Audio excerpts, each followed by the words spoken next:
Hello everyone, doctor Rajiv Kumar Rai, enjoy with knowledge में आपका स्वागत है। मित्रों, कुछ व्यक्तिगत व्यस्तताओं के कारण मेरी थोड़ी सी कंटिन्यूटी प्रभावित हुई है। पुनः मैं नई ऊर्जा के साथ आपको माध्यमिक शिक्षा की तैयारी के लिए प्रयास जारी कर रहा हूं। आप लोगों को पता है कि उत्तर प्रदेश शिक्षा सेवा चयन आयोग द्वारा दिसंबर के अंतिम सप्ताह और जनवरी के तृतीय सप्ताह के बीच टीजीटी पीजीटी परीक्षाओं की संभावित तिथियां घोषित होने जा रही हैं। समय है, अंतिम वार के लिए आप लोग लग जाइए।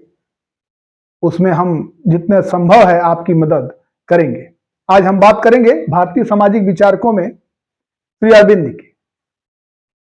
भारतीय सामाजिक विचारकों में अरविंद से देखेंगे तो हर एक दो परीक्षाओं के बाद एक दो प्रश्न आते रहे हैं। यदि हम इनकी बात करें तो इनका जन्म 15 अगस्त 1872 को पश्चिम बंगाल के कलकत्ता में हुआ था। देशभक्त, दार्शनिक, क्रांतिकारी के रूप में इनको जाना जाता है। इनकी जो प्रमुख कृतियां हैं उनमें है the secret of Vedas, the life divine, essay on Gita, the human cycle, the foundation of Indian culture, the mystery of Gita, the synthesis of yoga और सावित्री। अधिकांश परीक्षाओं में इनकी महत्वपूर्ण पुस्तकों से ही क्वेश्चन बने हैं और एक दो बार इनके कुछ योगदान या सिद्धांत आए हुए हैं, इनकी अवधारणाएं आई हुई हैं। जैसे इनकी अवधारणाओं में महत्वपूर्ण अवधारणा है अतिमानस की अवधारणा और राष्ट्रीयता या राष्ट्रवाद की अवधारणा। इन्होंने विश्व राज्य की कल्पना भी की थी, तो इसी से लेकर के प्रश्न बनते हैं। मित्रों, इनकी श्री अरविंद की मान्यता थी कि भारत के अध्यात्मवाद और यूरोप के भौतिकवाद के बीच समन्वय स्थापित करके और विश्व को अधिक सुंदर और उपयोगी बनाया जा सकता है। इसी दृष्टिकोण से उन्होंने अतिमानस की जो अवधारणा दिया है उसमें इनके जो महत्वपूर्ण दार्शनिक विचार है उसमें अतिमानस की अवधारणा महत्वपूर्ण है। इसमें उन्होंने कहा है कि मानव का अति मानसिक विकास करके उसे अति मानव बनाया जा सकता है। अर्थात इनकी मान्यता है कि ये चाहते थे कि मानव का अति मानसिक विकास करके उसे अति मानव बनाया जा सकता है या बनाना चाहते थे। हालांकि एक फैक्ट और आपको बता दें कि श्री अरविंद से पूर्व भी अतिमानस की अवधारणा दार्शनिक, जो जर्मन दार्शनिक नीत्शे ने भी अतिमानस की बात की है। इनकी मान्यता यह रही है कि आज के युग की सभी समस्याओं का हल यह है कि मानव आज जिस भूमि पर है उससे ऊपर उठकर वह नवीन भूमि पर पहुंच जाए, जो कि अतिमानस की भूमि है। फिर जब उन्होंने जो दूसरा विचार उनका राष्ट्रीयता या राष्ट्रवाद का है, तो उन्होंने राष्ट्रीयता को की आध्यात्मिक व्याख्या प्रस्तुत किया है।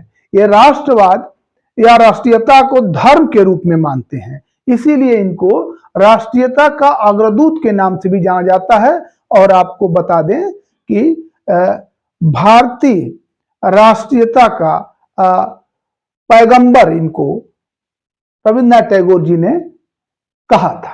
अर्थात यह भी प्रश्न आ जाए कि श्री अरविंद को किसने भारतीय राष्ट्रवाद का पैगंबर कहा है, तो रविन्द्रनाथ टैगोर। अब जो महत्वपूर्ण प्रश्न बनने हैं वो कैसे बन सकते हैं, तो प्रश्न बन सकता है कि श्री अरविंद का जन्म किस प्रांत में हुआ। तो इसका उत्तर है कि पश्चिम बंगाल में, आपको ऊपर लिखा 15 अगस्त 1872 को पश्चिम बंगाल के कलकत्ता में। प्रश्न बन सकता है कि अतिमानस की अवधारणा किसने प्रस्तुत की, तो श्री अरविंदो ने। द सीक्रेट ऑफ वेदास किसकी पुस्तक है, तो आपको इसका भी आंसर ऊपर श्री अरविंद। फिर प्रश्न और भी परीक्षाओं में आ सकता है। जैसे हम बात करेंगे कुछ प्रश्नों का, जैसे अगला प्रश्न बन सकता है कि अरविंद से पहले किस दार्शनिक ने अतिमानस की बात कही है? तो इसका उत्तर निश्चय याद कर लीजिएगा। और राष्ट्रवाद या राष्ट्रीयता को धर्म के रूप में किसने प्रस्तुत किया है? तो आपको बताया जा चुका है, श्री अरविंद।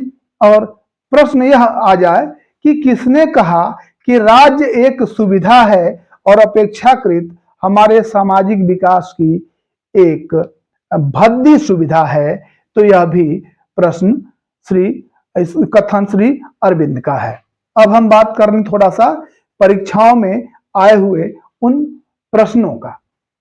तो इनमें अगर हम बात करें तो एक परिभाषा आई थी, उत्तर प्रदेश माध्यमिक शिक्षा सेवा चयन आयोग से परीक्षा जो सन 2000 में आयोजित हुई थी, उसमें एक परिभाषा आई थी कि समस्त धर्म एक ही उद्देश्य की ओर ले जाने वाले विभिन्न मार्ग। अर्थात आया था कि किसने कहा कि समस्त धर्म एक ही उद्देश्य की ओर ले जाने वाले विभिन्न मार्ग हैं? तो ये श्री अरविंदो का कथन है। फिर एक प्रश्न और इनसे आया है सन 2000 में की परीक्षा में ही कि विश्व राज्य की कल्पना किसने की है? तो विश्व राज्य की कल्पना करने वाले दार्शनिक भी श्री अरविंद हैं। इसके बाद फिर प्रश्न बना है 2009 में कि ह्यूमन साइकिल अर्थात मानव चक्र पुस्तक के लेखक कौन है? यह 2 बार परीक्षाओं में 2009 में और 2013 की समाजशास्त्र पीजीटी की परीक्षा में प्रश्न आया हुआ है, ह्यूमन साइकिल। तो याद रखिएगा, मानव चक्र या ह्यूमन साइकिल किसकी पुस्तक है? तो श्री अरविंदो की। इसके बाद दूसरी महत्वपूर्ण पुस्तक है the life divine. The life divine भी सन 2005 और 2016 की परीक्षा में यह पूछा जा चुका है, इसलिए आप लोग ह्यूमन साइकिल और द लाइफ डिवाइन को जरूर याद रखिएगा। इसके साथ ही साथ the foundation of Indian culture, यह भी 2010 की परीक्षा में पूछा जा चुका है। यह भी पुस्तक इंपॉर्टेंट है, आपके रिवीजन के लिए एक बार फिर से बता दें, the foundation of Indian culture, जो कि 2010 की परीक्षा में पीजीटी में आया हुआ है। इसके बाद एक और महत्वपूर्ण पुस्तक है जो पीजीटी में तो नहीं आया है, लेकिन बाकी परीक्षाओं में प्रोफेसर या इधर में कई बार पूछा जा चुका है, वो है सावित्री। सावित्री पुस्तक के लेखक कौन है? तो इसको आप लोग याद करिएगा, अरविंदो। और एक प्रश्न जो अभी तक परीक्षाओं में नहीं आया है, उसको भी आप याद कर लीजिएगा। इनका जो कथन है कि किसका कथन है, फिर से मैं दोहरा दे रहा हूं कि किसका कथन है कि राज्य एक सुविधा है और अपेक्षाकृत हमारे सामाजिक विकास की एक भद्दी सुविधा है। तो यह भी श्री अरविंद का कथन है और यह आगामी परीक्षाओं में यह प्रश्न भी संभावित है। मित्रों, श्री अरविंद से बहुत ज्यादा क्वेश्चन नहीं आता है, इनके तो बहुत लंबे डिस्कस किया जा सकता है इस पर, लेकिन हमको उनके राजनीतिक विचार से बहुत मतलब नहीं है, दार्शनिक विचार से बहुत मतलब नहीं है, हमको उनके सामाजिक विचारों से लेना देना है, जिससे कि कम समय में हम उन प्रभावी क्वेश्चनों को याद कर सके जो हमारे सब्जेक्ट से संबंधित है। और यही प्रश्न जो मैंने आपको बताया है वही परीक्षाओं में आपको पूछे जाते हैं और इसको आप बिल्कुल तैयार करिए। हो सकता है कि एक प्रश्न इनसे भी आ जाए। मित्रों, आज इतना ही, शेष आगे मिलते हैं, तब तक के लिए नमस्कार।